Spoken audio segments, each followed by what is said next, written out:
Okay, our butterfly garden is filled in beautifully. It's only been less than 2 months, maybe 6 weeks or so.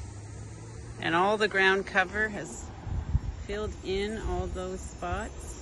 There'll be purple blooms all next spring in there. And this is an evergreen ground cover, so even in the winter there'll be some greenery here. And we have this one I traveled far and wide and put on special order, this variety of Coreopsis.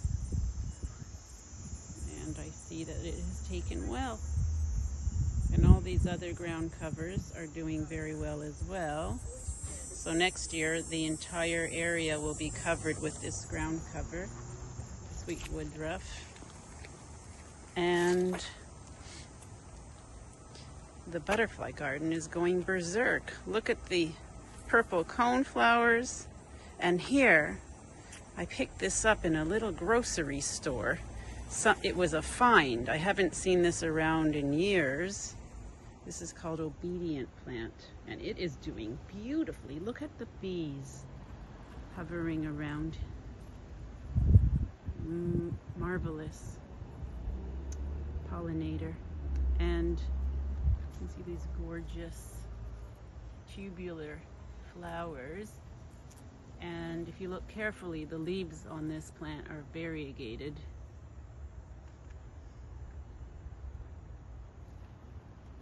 And we have the butterfly weed is going, all the pods are forming. Fantastic. They're covered in aphids right now, but that's okay. That means that they'll probably be followed by a lot of, usually aphids are followed by a swarm of ladybugs, especially in the fall, and they will eat the aphids. Beautiful yarrow. Pincushions haven't stopped blooming since I planted them. And this is an interesting variety of lobelia. Look at that. Sweet. So guys, what do you think? It's filled in really, really well. It's all full. Remember how empty it was? We will be planting bulbs in the fall.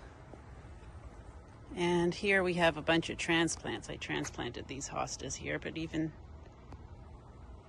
so next year it'll look a lot cleaner and fuller when the new growth comes in.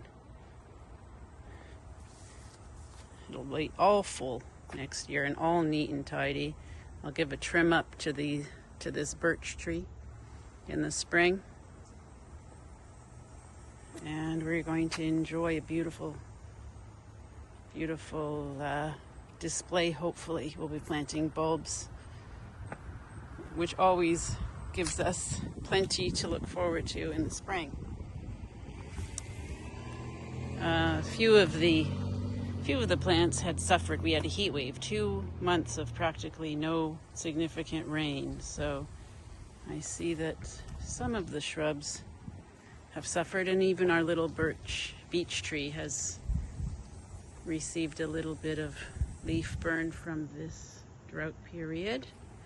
That's okay. That's why we have winter, so that everything can recover. I'm totally thrilled with the with this result. And these are the alliums, which have been blooming for a while. And they are really fun.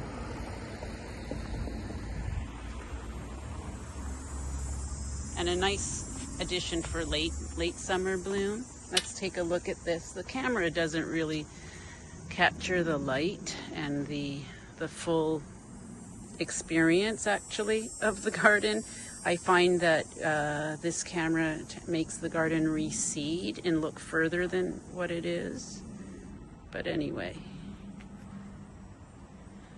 it kind of creates a telescope effect. So anyhow, we'll look at the hydrangea.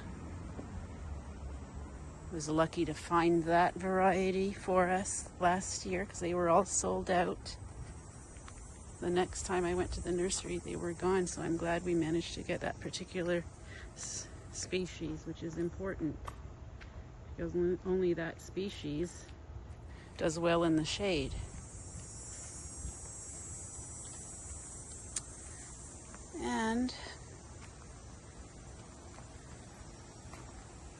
And here we have all kinds of things that are spring bloomers. It's May and June. And we transplanted these little evergreen guys. I just left this like this so that they can open the door in the car instead of planting the hedge all the way up. So there's room to swing the car door open. And this is really great. Fantastic.